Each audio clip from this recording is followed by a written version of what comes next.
So how do you create beautiful fluffy feather sticks like this? Well, in this video we're going to talk about that.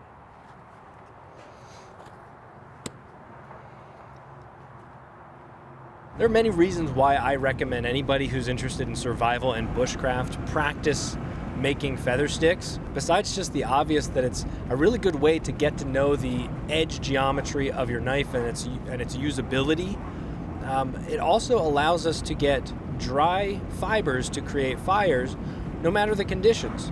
So even if it's been raining for a while, even if you can't find any dry grass, you can take a stick of any size, you can take a log and split it down and create very thin and very dry fibers out of it. And that makes it incredibly useful to us in any kind of situation.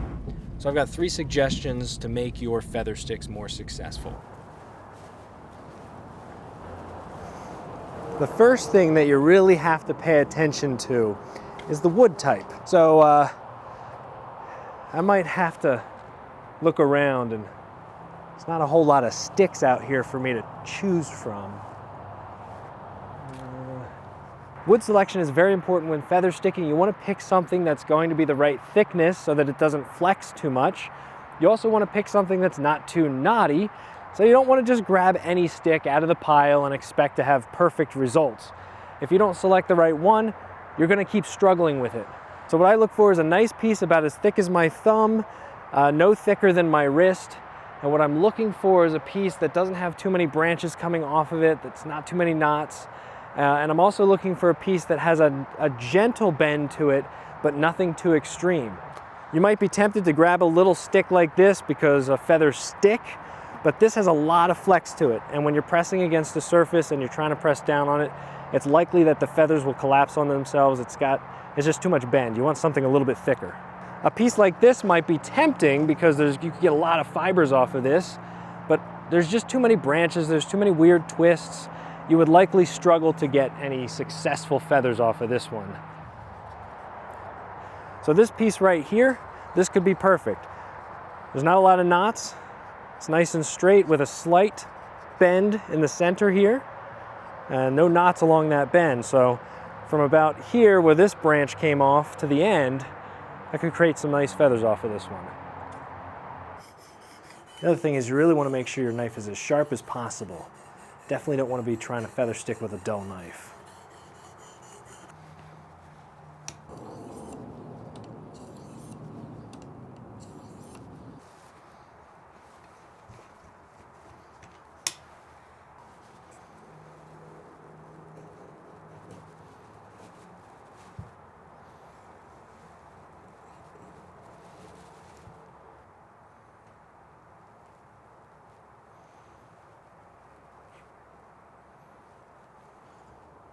Yeah, I'd say it's sharp enough. Now, obviously, there's lots of different ways to sharpen a knife. You don't have to have something as fancy as the Precision Adjust from WorkSharp. You can use sandpaper, you can use stones, you can use ceramic rods. I've done it all. Ultimately, get your knife sharp, because it's going to need to be in order to make fine feather sticks. The last piece of the puzzle is where you actually create your feathers. So quickly review. We want to make sure that we're picking a good stick. We want to make sure we're working with a very sharp knife. But where we create our feathers is also equally important. So if I started feather sticking right here, right on the asphalt, what's going to happen is if I make a mistake, my perfectly sharpened edge is going to bounce off of the wood and hit right into the rocks or into this ground, potentially chip or damage my blade. I definitely don't want that. So making your feather sticks on some kind of stop, whether that's a fallen tree, a stump, or some piece of wood, is going to be extremely important. Also, because feathers tend to fall off in the midst of slicing through, you want to have some kind of catch so that any excess feathers that drop off can be used as part of your tinder bundle as you're putting your fire together. So this area is much better for making a feather stick. Yes, there's still dirt, there's still stones in the ground, but I have a few things in my backpack that are really going to help me feel a little more comfortable doing this. And what I like to always pack is a little sit pad for kneeling on the ground, because I'm getting old with kids, and a little cutting board. Now, yes, I can use this to cut food, but I can also use this to protect the edge of my blade as I'm feather sticking. There's even a nice little hole that I can kind of rest my stick in like that. In addition to that, I almost always have something like a shemagh or some kind of catch.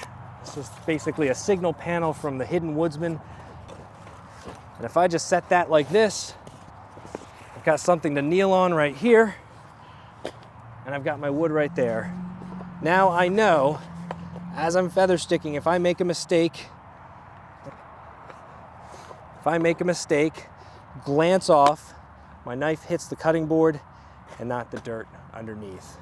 Or the signal blanket, which could tear it. So, this is my ideal. I'm gonna try to explain this as best as I can. It might be a little tricky to see what I'm doing. But the first cuts are always just clearing cuts. I'm not concerned about feathers, I'm not concerned about keeping them. I just want to make a flat surface to work off of. Okay, now that I've got a pretty nice surface to work with, I'm going to create a ridge. See this line that's between the area that still has the skin on it and the inner wood? If I just slowly and gently move my knife along that, I've now created a nice facet between the two edges. And that's exactly what I'm going to be using to create my feather. And there you go. There's a nice, gentle curl. What that's done is now I have two facets, one on this side and one on this side, by creating one down the center. So I can go down that center and then the other side. Each time I do this, I rotate the piece of wood. Man.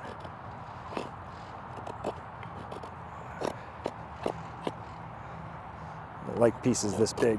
It's just a little too thick for my liking. Each time I make a feather, I twist the wood, not the knife. So I'm changing the angle of the wood, of the branch, so that I'm creating fresh facets to feather between. And this is where knowing the angle of your edge matters so much.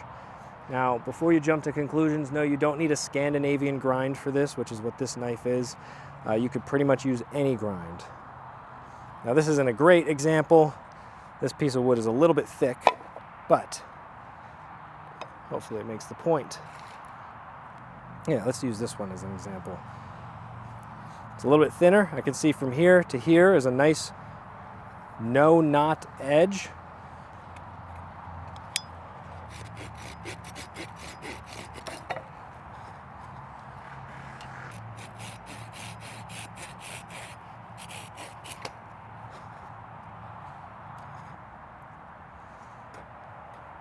Same rules apply. I'm going to make a clearing cut to get a straight edge, turn it at an angle to create a nice facet.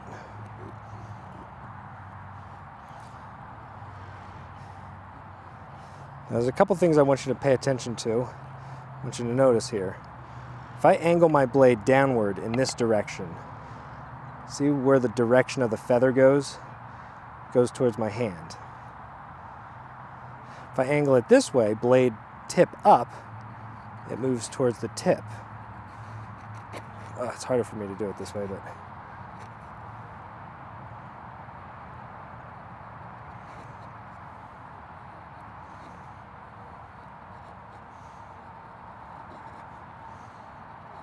so one little trick is to kind of do a little bit of both. Do some angling this way, and then some angling this way. That way you're filling out the feathers. If you only put them in one direction, so you only did them this way, all your feathers would be laying in the same direction and it wouldn't fill out. So when you're looking at pictures of those big, fluffy feather sticks that people can create, that's how they're doing it. They're going back and forth.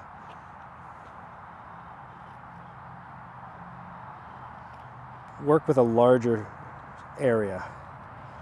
You know, see how I'm trying to use the full branch, the entire area that I have exposed, instead of just doing this, which is only going to give me a real sparse looking feather stick.